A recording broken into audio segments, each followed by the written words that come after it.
Olá, alunos! Hoje a gente vai falar um pouquinho sobre a famosa Escola de Frankfurt, na Alemanha. E os membros dessa Escola de Frankfurt, todas as gerações de filósofos, foram muito importantes para o desenvolvimento do conhecimento. A gente vai se focar em dois filósofos que lançaram as bases aí da crítica marxista, mas um marxismo não filiado aos partidos comunistas. Eles estão escrevendo também numa época muito importante do mundo, onde surgem aí alguns elementos que a gente vai analisar e que foram importantes também para a gente pensar sobre eles e sobre a humanidade de uma forma geral. Eu gostaria de falar para vocês no início dessa aula que o Nietzsche contribuiu muito para esse pensamento da Escola de Frankfurt aflorar já em pleno século XX. Mas o que mais contribuiu foram, definitivamente, aí, as duas guerras mundiais que geraram um certo desencanto em relação a esse legado da razão que veio aí das filosofias antigas, esse excesso de razão que o Nietzsche avisou a gente no século XIX que não levaria o ser humano para um bom caminho, essa descompensação acabou se materializando aí nas duas grandes guerras. E a gente percebe que dois filósofos importantes, como eu disse para vocês, um deles chamado Adorno e outro chamado Horkheimer, eles vão se preocupar em tentar explicar a ascensão dos regimes totalitários na Europa, que é bem o momento que eles estão escrevendo. Então, como entender o nazismo, como entender o fascismo, né, no mundo capitalista, como que eles se desenvolveram? A gente ouve muita gente falar por aí que o nazismo e o fascismo são, na verdade, resultado de uma irracionalidade humana. Né? Pensar no que o Hitler fez, nos crimes que ele cometeu, muita gente fala que isso foi irracional, muita gente fala que isso foi, né, uma obra demoníaca, muitas vezes, né, que consumiu aí a vida de milhões de pessoas que muitas vezes não tinham culpa do que estava acontecendo. Mas os membros da Escola de Frankfurt têm uma análise um pouquinho mais aprofundada. Para esses caras, não existe nada de irracional no nazismo ou no fascismo.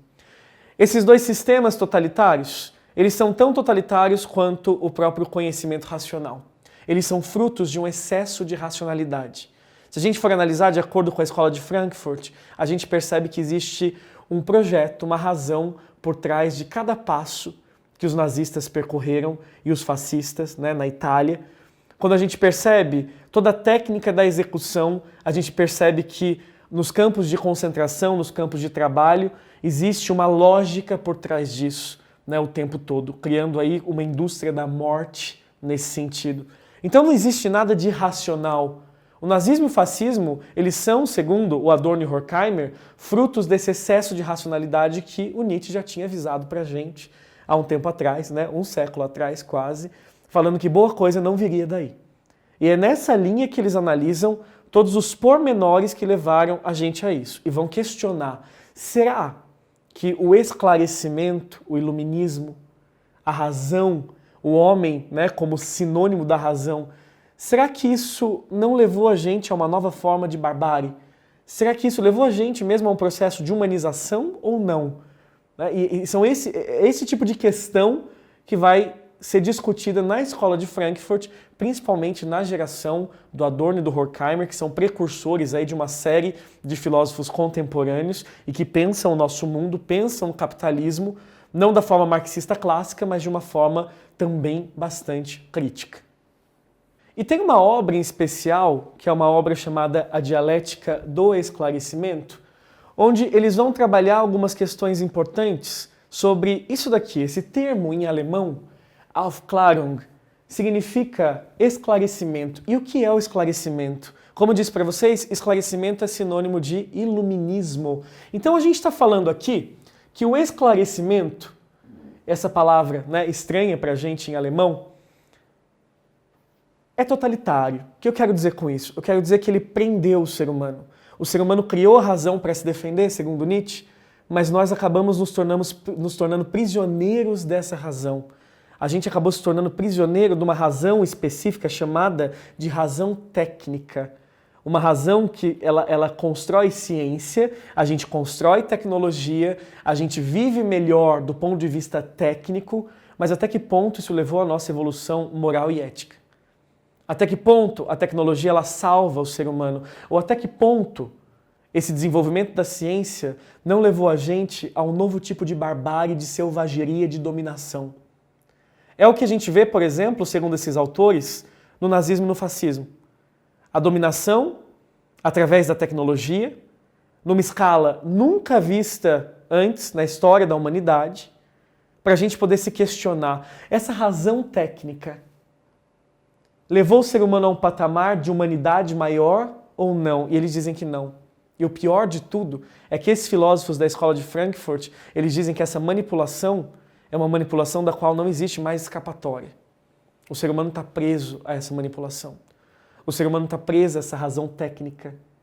O ser humano está preso a esse mundo sem ética, onde a tecnologia ela vem substituir muitos vazios que são criados dentro da gente. E a mídia sabe disso. É o que vocês vão analisar, por exemplo, numa próxima aula sobre a escola de Frankfurt, na qual a gente percebe que existe um interesse por trás das camadas dominantes que manipulam a mídia, e essa manipulação serve justamente para perpetuar essa visão, tentar preencher um vazio que existe em você moralmente, eticamente, mas que você não consegue nunca preencher, porque o preenchimento é sempre material, sempre tem a ver com a tecnologia.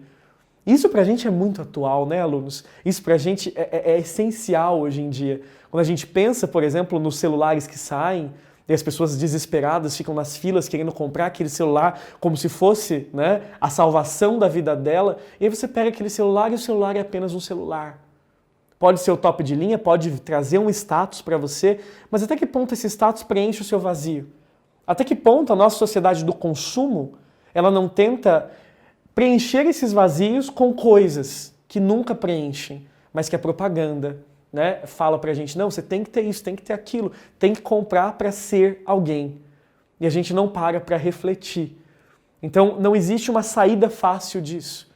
E é pensar que, ao mesmo tempo que essa razão, né, técnica, essa razão instrumental, ela é utilizada para melhorar a vida humana, por exemplo, para um estudo que possa tentar criar uma tecnologia para curar o câncer, ao mesmo tempo a gente usa para destruir pessoas, usa para uma guerra, usa para criar, por exemplo, uma bomba atômica que vai dizimar milhões de vidas, e as armas cada vez mais potentes. E o ser humano sem refletir nas consequências disso, o ser humano sem refletir no monstro que ele mesmo criou e que está devorando ele pouco a pouco.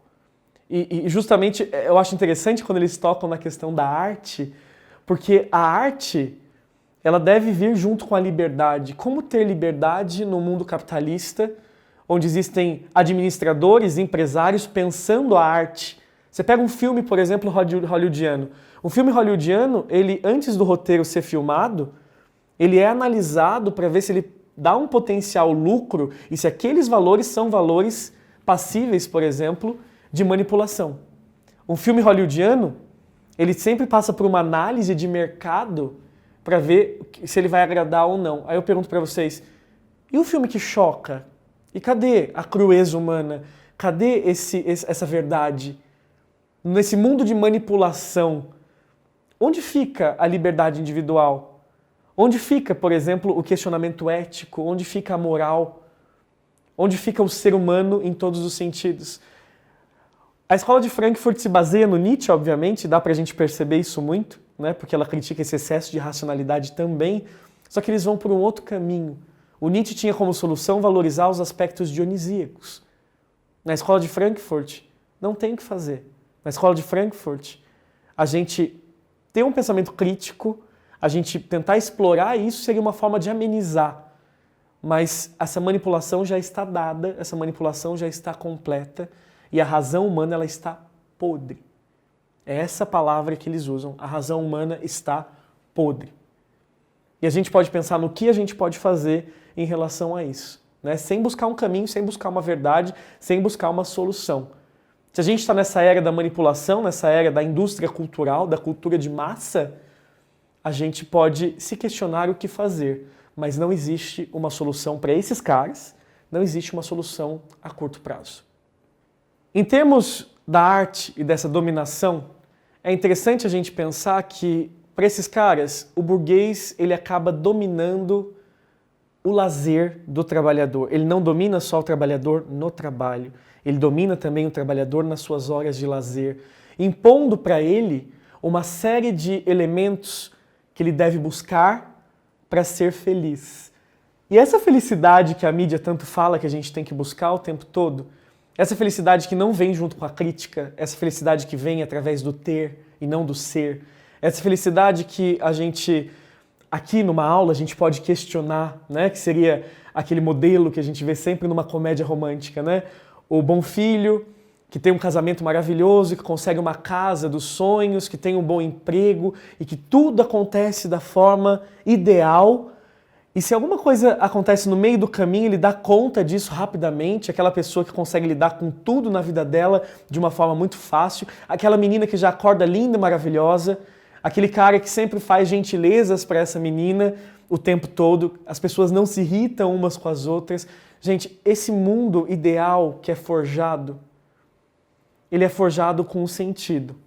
O sentido de levar para as pessoas a impressão de que isso é possível, levar para uma menina, por exemplo, a impressão de que ela está errada e que ela deve buscar um modelo e que esse modelo é o certo, quando muitas vezes a gente vê, né, as modelos photoshopadas, a gente vê as modelos, né, usando algum artifício, uma cirurgia plástica, por exemplo, e a menina que não tem condições, ela se sente mal, mas ela busca gastar para tentar se aproximar desse modelo. Né, e se sente mal consigo mesmo e fica a vida toda vivendo uma vida infeliz para tentar se aproximar de um modelo que, na verdade, não existe e nunca vai existir. E que a mídia não fala dessa forma, porque muita gente lucra com isso, com esse desespero das pessoas. E esse tipo de dominação, uma dominação que vocês vão analisar na indústria cultural, faz parte da indústria cultural, que é reflexo desse descompasso que o Nietzsche já vem denunciando desde o século XIX, o excesso de racionalidade, sem pensar aí um pouco mais, né, nos nossos instintos, nos nossos sentimentos, nas nossas emoções. Então, pessoal, vamos revisar o que a gente acabou de ver? Então, pessoal, na aula de hoje a gente aprofundou um pouquinho nas ideias da Escola de Frankfurt, aproveitando para poder fazer uma relação da Escola de Frankfurt com o pensamento do Nietzsche, falando justamente sobre esse alerta que o Nietzsche deu lá no século XIX sobre o excesso de racionalidade. E embora os filósofos da Escola de Frankfurt, principalmente Adorno e Horkheimer, na sua obra principal, A Dialética do Esclarecimento, eles busquem uma análise marxista, não é aquele marxismo dogmático dos partidos comunistas. Eles buscam uma criticidade a esse excesso de razão, dizendo que o ser humano acabou transformando essa razão numa razão instrumental, numa técnica que a ética não interfere, uma técnica sem ética, na qual as consequências foram terríveis, como, por exemplo, a ascensão dos regimes totalitários na Europa, o nazismo e o fascismo, que muita gente considerava fruto da irracionalidade, mas que esses caras aqui da Escola de Frankfurt provaram pra gente que tem, na verdade, um excesso de razão e de lógica por trás disso tudo. Para eles, a principal consequência da dialética do esclarecimento é justamente essa. Ao mesmo tempo que a nossa vida fica mais confortável, ao mesmo tempo que a gente se desenvolve, ao mesmo tempo que a gente domina melhor a natureza, a gente peca pelo excesso.